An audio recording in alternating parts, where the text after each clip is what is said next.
Ey qəbir əhli, dinləyin, ey qəbir əhli. Amma bilirəm əslində məni duymadığınızı. Sadəcə sizi bəhanə edərək yaşayan ölülərədir əslində sözüm. Ey qəbir əhli, ey qəbir əhli, hanı öyündüyünüz o vəzifələriniz? Hanı öyündüyünüz gözəlliyiniz? Hanı gücünüz? Hardadır sizi aldadan var dövlətiniz? Hanı oturub durduğunuz dostlarınız? Hanı sizi Allah'tan yayındıran ailələriniz, qohumlarınız? Ey qəbir əhli, hardadır özləri üçün var dövlət yığdığınız o övladlarınız? Bugün inşallah sizə onların xəbərini verəcəm. Kibirlənib öyündüyünüz, Allaha qarşı üsyan etdiyiniz o vəzifələrdə, o kürsülərdə indi başqaları oturur. Sizsə o vəzifələrdən istifadə edərək, orada kibirlənərək etdiyiniz o günahların əzabını dadırsınız və onların hesabını verirsiniz. Kişiləri heyran qoyan o gözəlliyiniz, qadınları yoldan çıxaran o yaraşığınız torpaq altında çürüyüb getdi. Siz isə onlarla etdiyiniz o günahların hesabını verirsiniz. Var dövlətiniz isə varislərinizin arasında bölündü və bölgüdən narazı olanlar bir-biri ilə savaşdılar, vuruşdular, bir-birlərini məhkəmələrə verdilər. Kiminizin malı avara oğluna qaldı. Kiminizin malını isə kürəkəni yedi.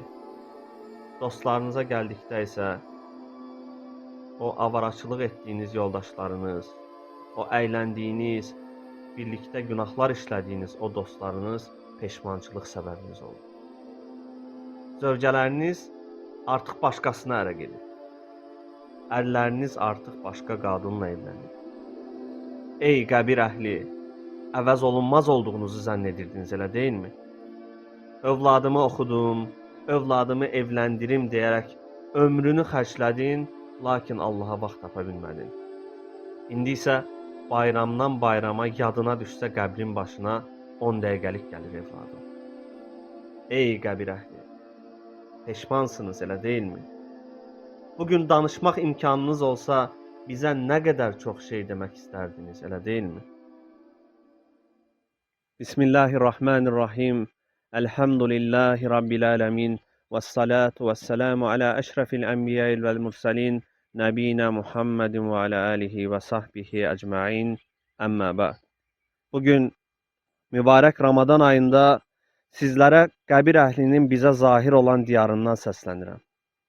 Bura nəsihət almaq istəyənlər üçün ən gözəl nəsihət yeridir. Və bu diyar səssizliyi ilə bizlərə çox sözlər deyir və çox dəyərli nəsihətlər verir. Necə ki, möminlərin əmiri Ömər ibn-i Xattab radiyallahu anhu belə deyirdi. Kəfə bil məvti vaizən. Vaaz verən olaraq, nəsihətçi olaraq ölüm kifayət edər. Həqiqətən də bu belədir, dəyərli müsəlmanlar. Hər dəfə qəbristanlığa gələndə dünya həyatının nə qədər dəyərsiz olduğunu xatırlayır insan. Dünya üçün bütün vaxtını sərf etmək, insanları razı salmaq üçün ömür boyu çabalamaq necə də əbəs bir məşğuliyyətdir, bütün bunları burada daha yaxşı anlayırsan. Elə isə insanlar, niyə heç ölməyəcəkmiş kimi yaşayırıq? Hər kəs bir gün mütləq öləcək. Uca Allah Əzzə və Cəllənin Qurani Kərimdə də buyurduğu kimi, Kullu nəfsin zəiqətul məvt. Hər bir nəfs ölümü dadacaq. Ölümdən qorxsanız belə, tibbin bütün üstünlüklərindən istifadə etsəniz belə, hara qaçmağa çalışsanız belə, o ölüm bir gün mütləq sizi haqlayacaq. Qul innəl məvtəlləzi təfirrunə minhu fə innəhu müləqikum. De, qorxub qaçdığınız ölüm sizi mütləq haqlayacaqdır. Elə isə ey dünya əhli, qaçışı olmayan ölüm sizə gəlməzdən əvvəl ona hazırlıq görün. Bu dünya həyatı və onun əyləncəsi müvəqqətidir, əbədi olan isə axirət həyatıdır. Gəlin qəbir əhlinə baş çəkin. Prezidentləri, nazirləri, başçıları burada görəcəksiniz. Çempionları, dünya gözəllərini, zənginləri, dahiləri burada görəcəksiniz. Siz də çox keçmədən buraya gətiriləcəksiniz.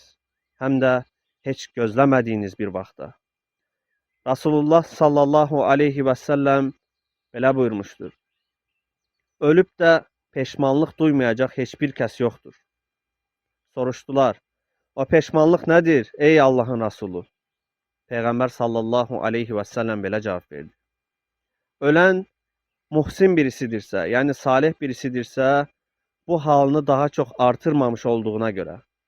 Yox, əgər pis bir insandırsa, pislikdən əl çəkərək halını islah etmədiyinə görə peşman olacaqdır cavabını vermişdir. Peşmançılığın fayda vermədiyi gün gəlməzdən əvvəl Rəbbinizə dönün ey insanlar. Bu qəbir çox yaxın zamanda bizi gözləyən evimizdir.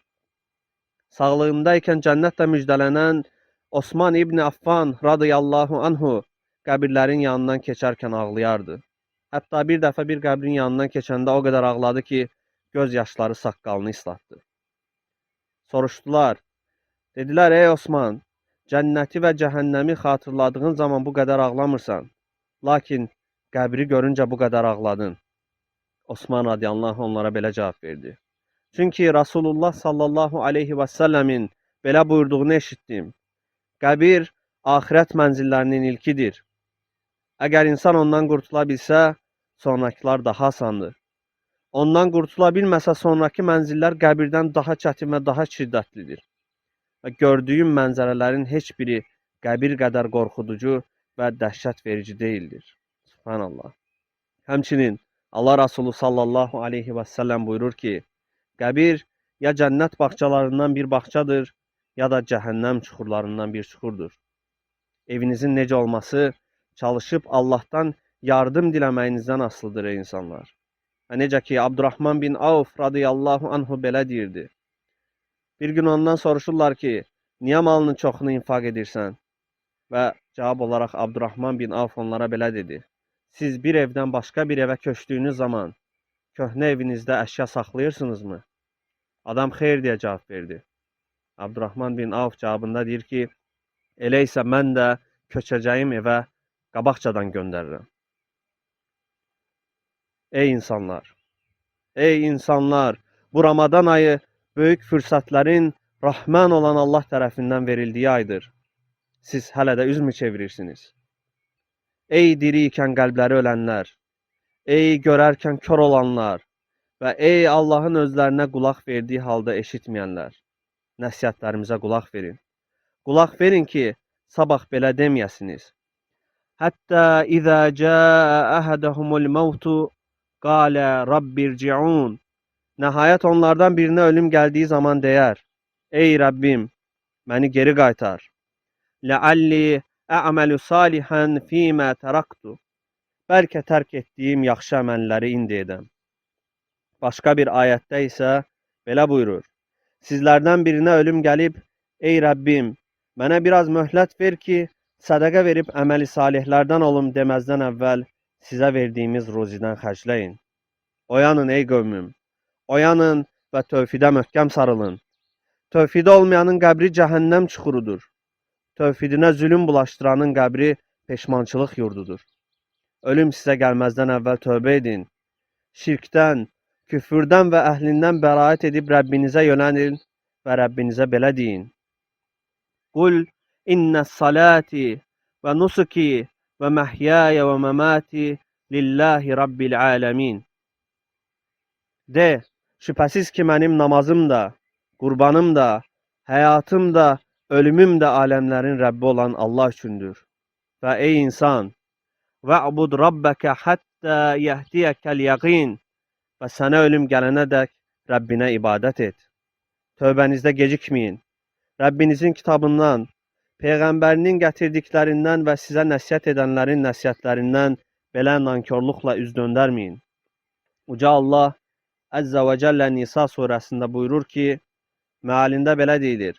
Günah işlər görməkdə davam edənlərdən birinə ölüm gəldiyi zaman mən indi tövbə etdim deyənlərlə kafir kimi ölənlərin tövbəsi qəbul deyildir. Biz belələri üçün ağrılı-acılı bir əzab hazırlamışıq. Necə pis sonluqdur və necə də pis aqibətdir.